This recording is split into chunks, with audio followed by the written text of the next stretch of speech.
Glass నిండా కారం, ఇది కూడా 3/4 గ్లాసు మెంతిపిండి, ఇవి 6 గ్లాసులు. అర్థమైంది కండి? 6 గ్లాసులు ఉసిరికాయలు, సరిపడా నూనె, కొంచెం వెల్లుల్లిపాయ పేస్ట్ వేద్దాం, అది రేపేద్దాం, దంచుకుని రేపేద్దాం. ఇప్పుడు నేను ఇవాళ మీకు ఇది ఎలా కలపాలో చూపిస్తాను. చూపించి ఈజీగా అయిపోతుంది. 2 డేస్ 1 డే పక్కకు ఉంచేసి నెక్స్ట్ తర్వాత రెండో రోజు నుంచి మనం పచ్చడి వేసుకుని తినేసేయచ్చు, ఎంజాయ్ చేయొచ్చు. ఇప్పుడు నేను ఇది పల్లి నూనె వాడుతున్నానండి.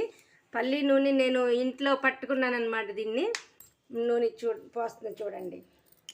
పల్లి నేను చిన్న మినీ గ్రైండర్ తెప్పించుకున్నానండి. అది కూడా మీకు వీడియో చూపిస్తాను, మినీ గ్రైండర్ వీడియో చూపిస్తాను. చూడండి నూనె ఎంత ఫ్రెష్గా ఉందో అసలు.